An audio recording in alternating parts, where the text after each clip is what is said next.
right, I'd like to welcome everybody to a meeting of the Select Board. It is Monday, September 23rd. We will start with the Pledge of Allegiance. I Pledge allegiance to the flag of the United States of America and to the republic for which it stands, one nation, under God, indivisible, with liberty and justice for all. I will start by granting Westwood Media Center permission to record the meeting. Is there anyone else who would like to record tonight's meeting?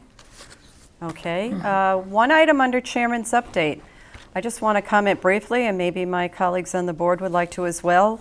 Westwood Day was another huge success, and we were so fortunate to have an absolutely gorgeous day. I know that many people in the community and actually nearby communities participated in our Westwood Day, so we are attractive for many.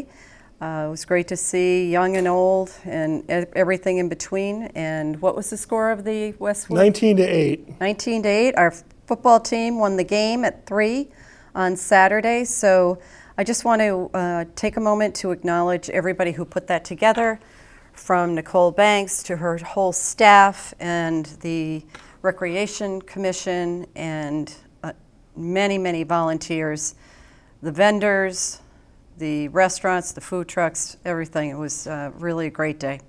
Yeah, it was a great day. It was a lot of fun too. I mean, I saw a lot of people there that you haven't seen in a while. It's good because, you know, when your kids grow up, you don't get to see the same people as much, and Westwood Day gives an opportunity to see people that you haven't seen in a long time. So really love it every year.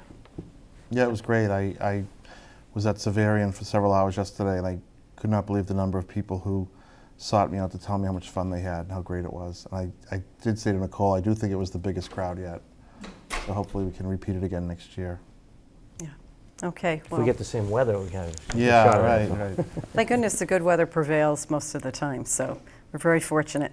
Okay, just 2 items on our agenda tonight. First, we have a discussion of the Green Communities grant that our town received again, and that's a really good thing. I'm going to turn this over to Tom Philbin, our Energy Director, and let him talk to us about all the accomplishments he and Tish and others have achieved for our town and the most recent grant award. All right, thank you very much. We have gotten our 5th competitive award. The first one was when we first became a green community, but the other 5 are competitive and are based on the quality of the projects that are submitted and the quality of the reports, how well you do, how soon you finish, and all of that. So a lot of kudos go out to Chris, to Tish in particular. We're becoming a well-oiled machine at the moment, and what took us a month to do the first time is now taking us days to put together at the end. This year was a little different in terms of the kinds of projects. We had a lot of lighting projects in the past, but this year we did a lot of good work that, for example, the recreational center is having a new hot water heater for the pool, and the certainty that this is necessary is the fact that it crashed 2 weeks ago, and we had to get it band-aided to keep it going because the new one won't be installed for another 3-4 weeks. So the timing is flawless. It couldn't hold out just a little longer, huh? I know. Well, they did. It didn't cost much. It cost a few hundreds of dollars to fix it, to get it going. Yeah. But it won't last very much longer. And it's about 40% at least more efficient. Should save a lot of gas. And it's what they call a lock-and-bar device, which is the highest efficiency gas appliances that are on the market. We have one for the heating system in the senior center as well, and it's performing beautifully after 1 year. And we expect the same from this one for the pool. Then in Thurston, if you can believe it, there are heating systems that were in Thurston that were installed in the 1930s that are now being replaced. It required a conversion of the hot water the steam to hot water. So we had to do a whole series of plumbing down below. So that was done first, and then after that's done, we're going to install 13, it says 12 here, I think, but it turns out there was another one we found. 13 new hot water unit ventilators. The unit ventilator is a device that in the classroom that essentially brings all the fresh air in and all the heat for that particular classroom.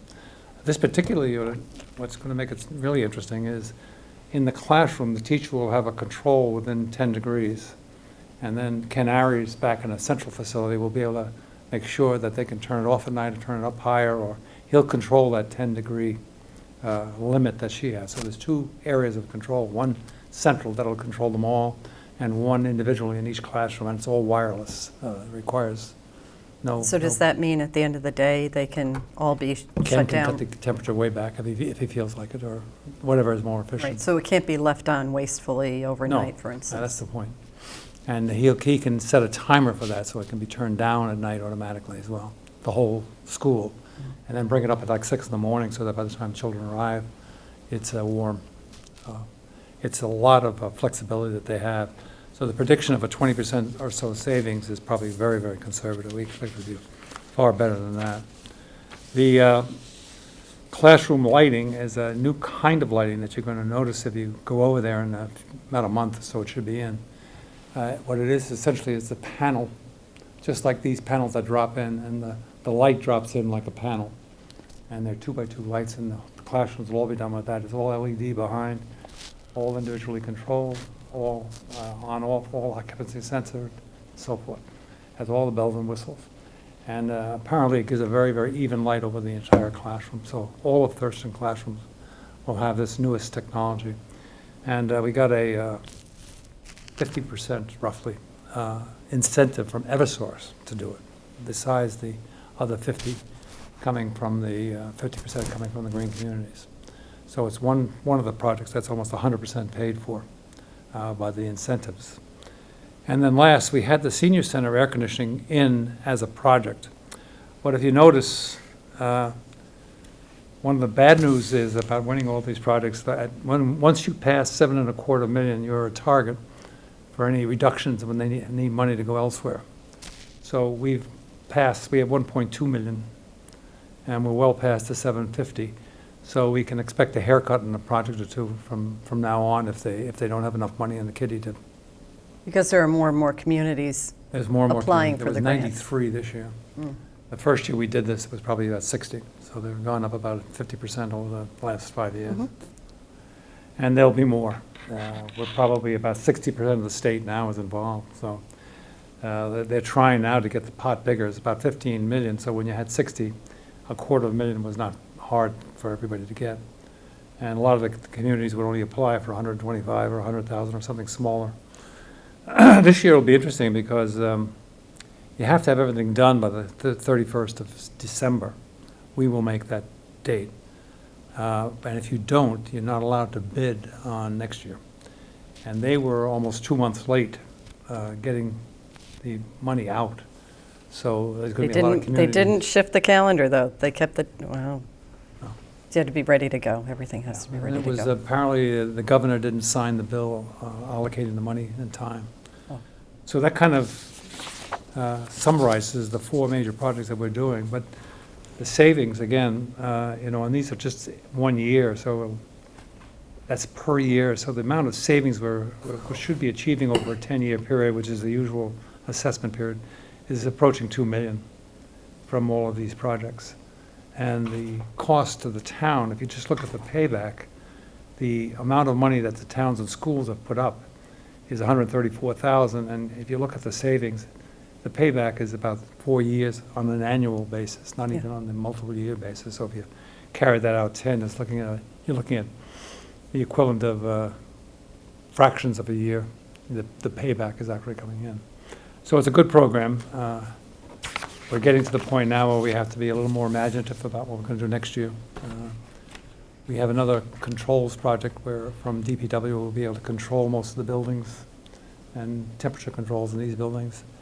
There's a lot of work that can be done at Thurston. Thurston, we're only doing 13 of 30 unit ventilators, and we can probably try and get another 12 or so done. They're expensive. It's about $130,000 to do this initial group. And then Thurston has a lot of old stuff there that's essentially not going to be done. And then they're trying to put in some split air conditioners in some of the other schools too. So that'll be another project that we'll try and get some help on.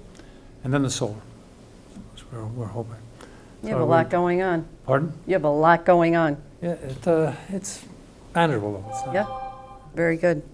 Any questions or comments? Oh, Great job, Tom. So it was a nice, brief award ceremony last week, and great Yes, to it have a was lot nice. of communities there, and I'll have to send you the picture. great, please do. And congratulations again, both you and Tish, for leading the charge in this and making some really monumental changes that are good for everybody and saving the town a lot of money. So, thank you. We appreciate it, Tom. Thanks for coming in. Thank you, Tom. Okay.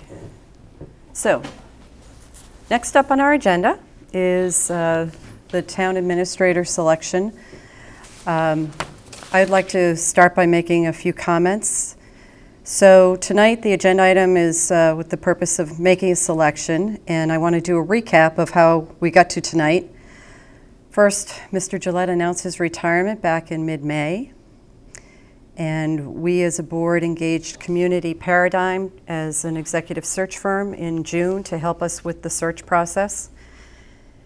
Community Paradigm then interviewed many people in town, town staff, the select board, and they hosted a public forum here at the police station in late June. And from that, they merged a lot of information we had supplied as a community to them and based on their interviews, and created a job posting, which went up in early July, Joan? And in August, I think it was August 8th, we had a deadline for applications, and in that about 1 month period of time, we received 38 applications from candidates for our town administrator job. Our screening committee that the board put together in July met in mid-August, and the purpose was to select the top applicants that they thought were worthy of interviewing as part of their screening work. In early September, the screening committee interviewed 6 of the original 38 candidates. Last Monday, we had the chair of the screening committee here to tell us the 4 finalists, and really an impressive group of finalists were presented to us. And 5 days ago, we interviewed these candidates here at our meeting, and that was just 5 short days ago. So my assessment after Wednesday is, first I want to thank the 4 candidates who put themselves forth and presented themselves extremely well to us and others they met with in Westwood along their journey here. And these 4 people are Chris Coleman, Pam Dukeman, Carl Kilduff, and Melissa Goff. And as people know, we're looking for the best person to lead the town in the years ahead. So I want to make 2 points. I want to say first that I'm personally down to 2 candidates. These 2 candidates are Chris Coleman and Pam Dukeman. Second, I'm going to request from the board that we agree to take a little more time to consider these 2 people, or at least I would like more time to consider these 2 people. Given we only learned the names last Monday, because just to remind the public who might be listening and others, when we created the screening committee, we essentially created a wall between their work and us so that they could do that work for us and then bring forward just the finalists, because people have the privilege of privacy as being an applicant until such time as they may be named a finalist. So we just learned of the candidates last Monday and conducted our interviews, as I said earlier, 5 days ago. So I'd like to request that we take a little more time and set up a meeting for next week so we can have an opportunity. At least I would like to talk to these 2 people a little bit further and consider this further before we make a decision. So that's my request. Yeah, I agree with your summary completely. I don't think we are in a situation where we have to make a decision or we're going to lose a candidate. That's my sense. So I don't think there's any harm in deliberating a little bit more or thinking a little bit more. So I'm fine with it. Michael? It's an important decision. I've made my decision, but if you guys need more time, that's okay with me. Okay. How's that? That's fine. Yeah, I think we are in a very fortunate position. I just don't think I'm prepared to do that tonight, as I said. So if if we all agree, then we need to look at our calendars and figure out when we can reconvene, because while I would like a little more time, and my Yeah. colleagues have agreed, I don't think it should be a lot of time. People are waiting. I cannot meet before the 2nd. That's fine. It's either the 2nd, the 3rd. I think we would not want to meet Monday night anyway. Or it's Rosh Hashanah, that's right. And Tuesday night, I'm going before Finance Commission. So then the question would come down to Wednesday, the 2nd, or Thursday, the 3rd, to reconvene. You definitely can't on Monday night, because I was going to suggest before the Finance Commission as a possibility. Tuesday night? I mean, Tuesday night, thank you, the 1st. I want to put the 1st on Monday. If Wednesday or Thursday doesn't work for anybody, but it'll be kind of brutal. Okay, how about you on Wednesday, October 2nd?